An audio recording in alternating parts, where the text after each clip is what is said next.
Good morning, everyone. I'm Julie Livingston of Want Leverage Communications, back after a brief hiatus with PR Patter, my thought leadership podcast, where I interview people from around the marketing spectrum about what they think about thought leadership and its importance in marketing today. I'm delighted to have you here. And if you like what you see, please go to my website at wantleverage.com. It's at the bottom of the screen here, and reach out to me, DM me, and we can have a brief conversation about your marketing and thought leadership needs. I'd like to welcome Annabelle Sacker to the broadcast. Hi, Annabelle. Hey, hi. Thank you so much for having me. Oh, it's my great pleasure. Annabelle is an award-winning marketing leader with nearly a decade of experience driving sustainable growth for household name brands, including New Look, Monsoon, River Island, Urban Outfitters, Abbott Lion, Adidas, and most recently Primark. Such a great lineup there, Annabelle. She's a recognized industry voice, and Annabelle is a Brighton SEO speaker and is regularly featured in leading trade and consumer titles such as Cosmetics Business, Ideal Home, Country Living, Stylist, and The Independent for her retail trends expertise. I should mention that she is based in the UK. You'll hear that in a minute next to my New York accent. She's recently been published in Majestic SEO's SEO in 2026 book. I have a copy here, and that's how we originally met. And she's contributed thought leadership on the future of search and brand discoverability in that book. So, Annabelle, let's just start by getting to know you a little bit more. Can you tell me a little bit about your backstory and how you got into search and digital PR? Yeah, absolutely. So I started out my career in social media, actually, back in the days when kind of social media uh, was only just beginning to be a thing that kind of big brands looked at. And kind of over the course of kind of working in social media, my first role was kind of an assistant role in a huge financial services institution. I also started to kind of get more experience with and interest in content, and then an element of PR because we ran and actually helped set up for that organization kind of influencer programs.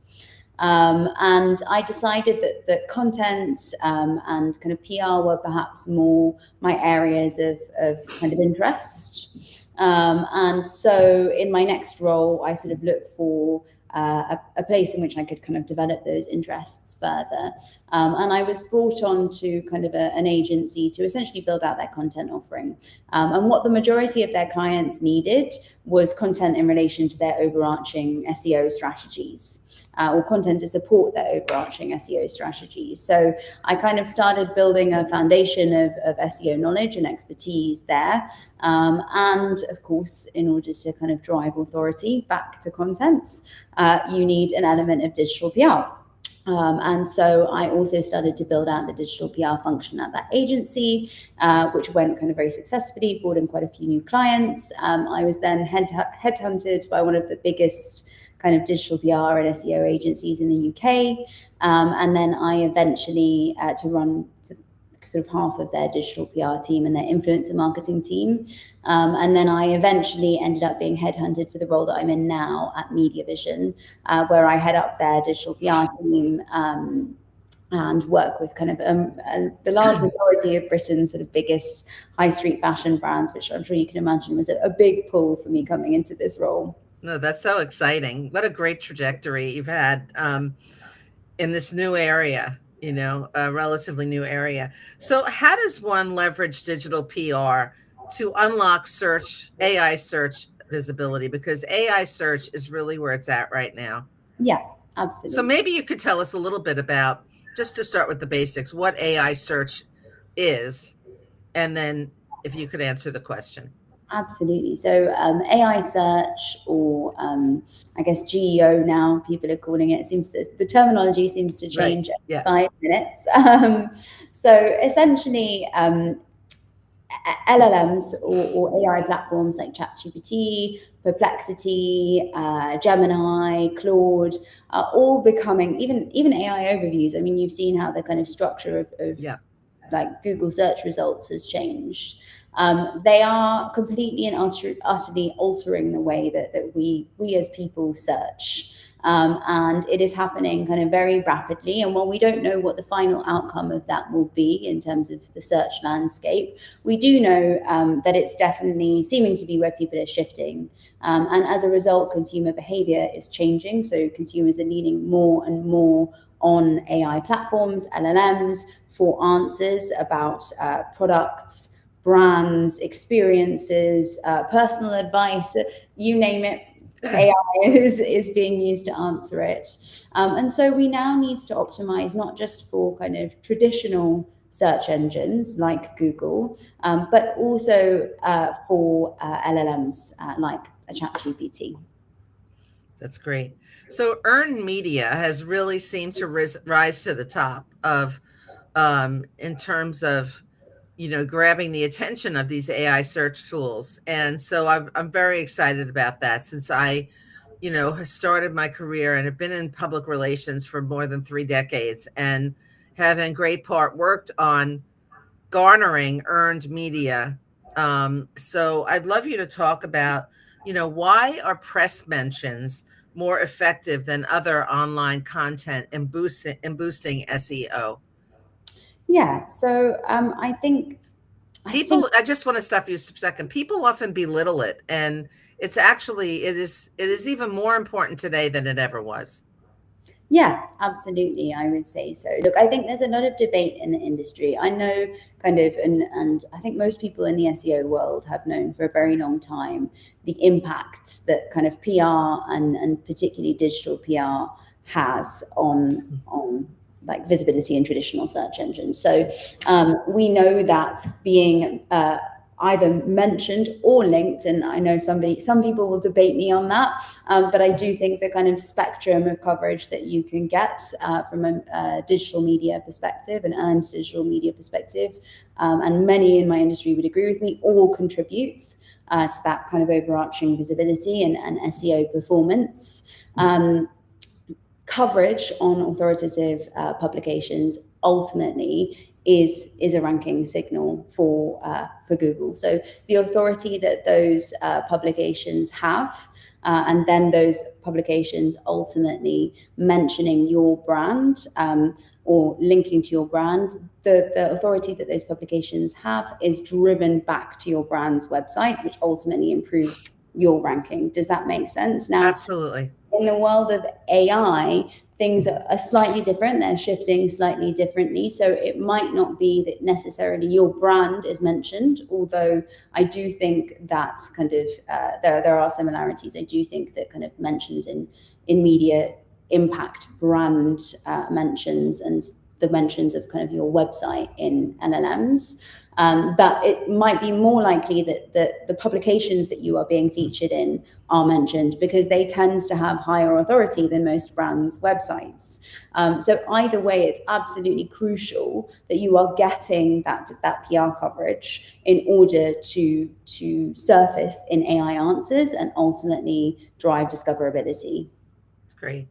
Is digital PR a key element in how brands should develop AI search strategies, and how and where should you start? Because this could be a little overwhelming. Yeah. So digital PR absolutely is essential to AI search strategy. We see kind of across all of our clients that the higher the quality and volume of coverage, and also the kind of continued recency of coverage that we can drive for them in kind of top tier media online, is absolutely key to their brands continuously surfacing in AI answers. So really, really crucial as part of an AI search or a GEO strategy. We do have to kind of take in more take into account more channels than we might have done previously. Right. So you will see a lot of search agencies at the moment, or for the past year at least, talking about kind of search universe or kind of multi-channel search. Ultimately, AI not only relies on kind of traditional media online, but also channels like Reddit and social media. So digital PR and kind of the bounds of what that means and what that encompasses has expanded.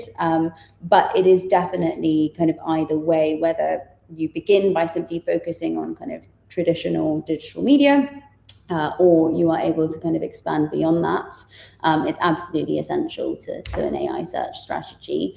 And what I would say to your question about where to start is I would start with that layer of traditional media, because it's probably what most digital PRs and certainly PRs know what to do best, if that makes sense. And then I would start exploring other channels as well.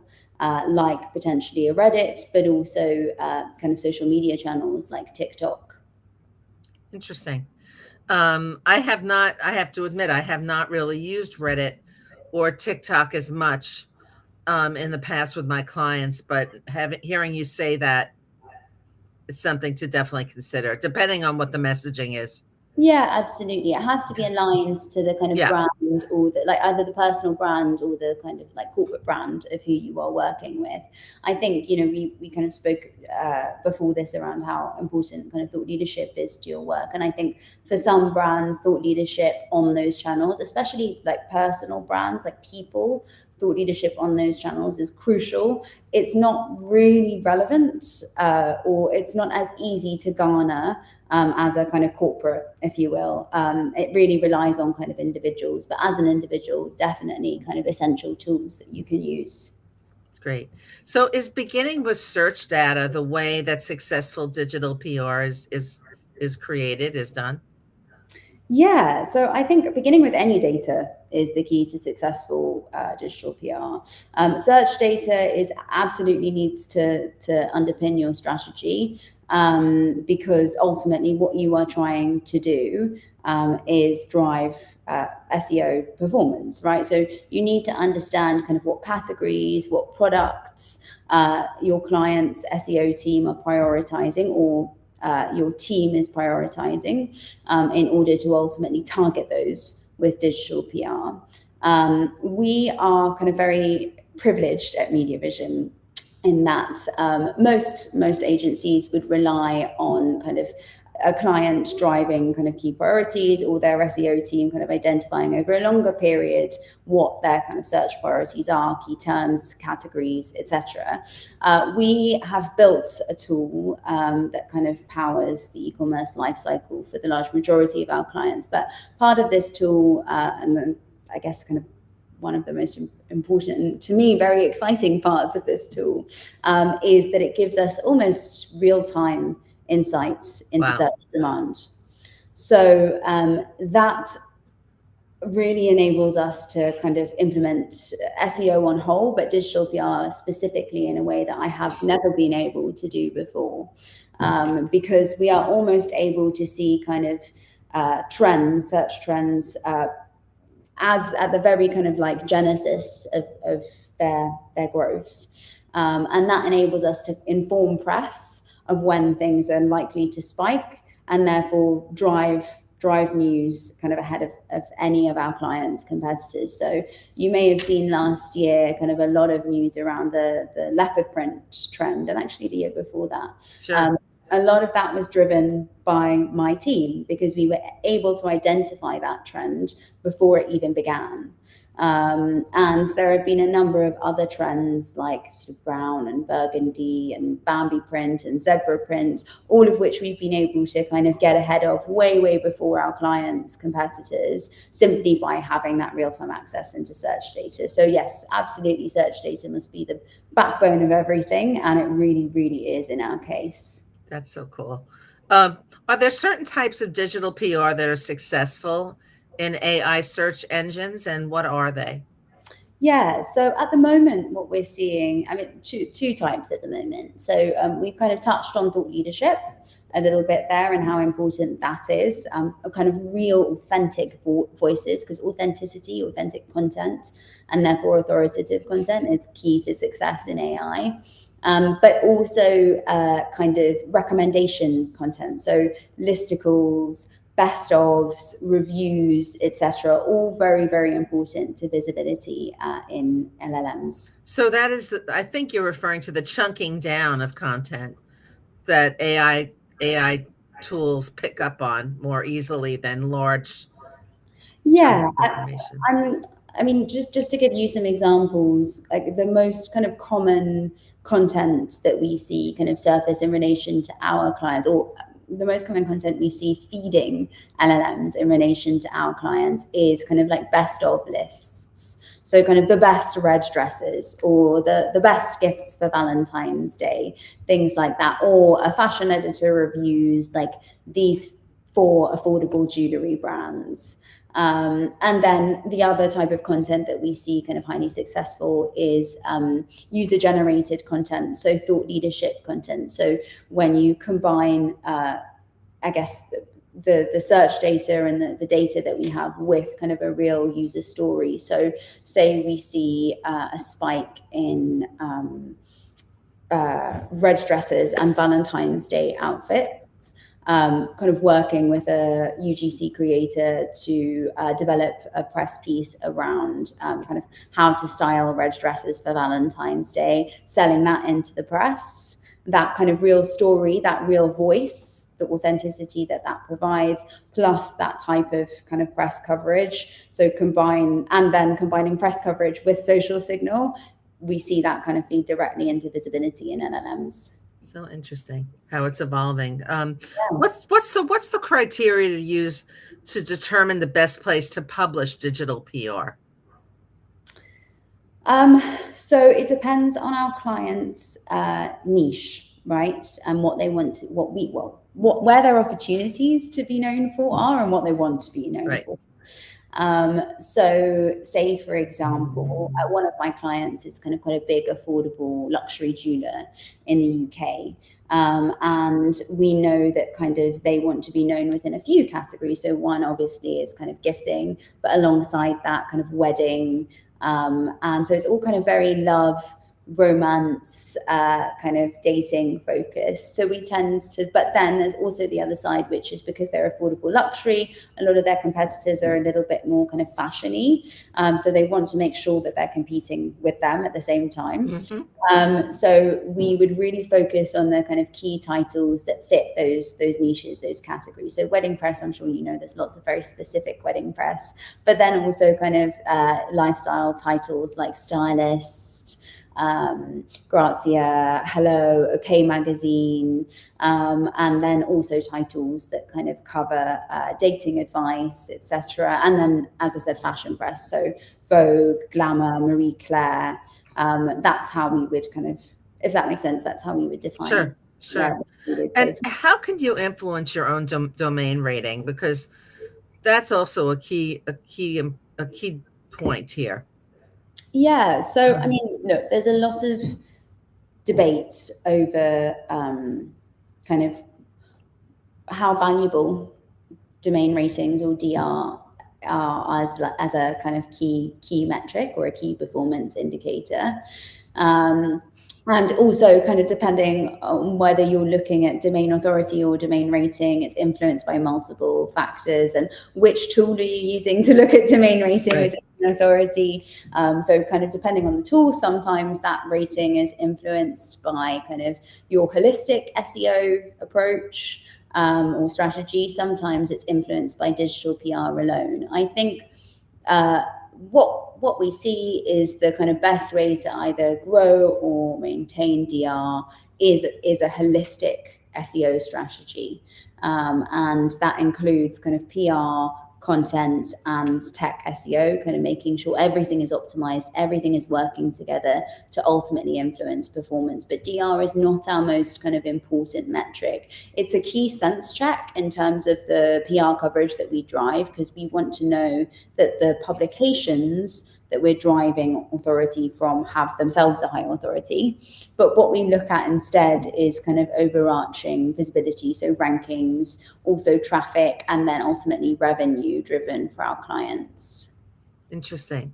So when you're looking for media platforms that where to try to get your digital PR featured on, are you considering the domain rating? Yeah. You are. Okay. As I just said, we will definitely look at domain rating as that's key. And when we sell digital PR to clients and the way that we operate as a PR team, we do not look at kind of any publications below DR40. We only aim to get in top tier media, but because the large kind of majority of publication of clients that we have are fashion focused, those all tend to be kind of highly authoritative fashion publications. So it's our sense check, but it's not our kind of final metric of success. It's as we go, are we getting in the right types of publications that clearly not only from a brand perspective make sense, but also have that SEO kind of weight. But then ultimately what we're looking at on a monthly basis or longer term is how is the kind of coverage that we're driving as part of your overarching SEO strategy impacting your visibility, your traffic, and your revenue. Thank you so much. This has been a great conversation, and I've learned a ton already. How can people get in touch with you, Annabelle? Yeah, so you can get in touch with me through kind of the website, which I think is ticking on the bottom there. It is. A contact form. You are also kind of welcome to reach out to me directly on LinkedIn. My LinkedIn profile is my name, Annabelle Sacher. I'm more than happy for people to get in touch with me that way. And that's SACHER. It is. Okay. All right. Well, I'm so glad to have had you on today. And thank you so much.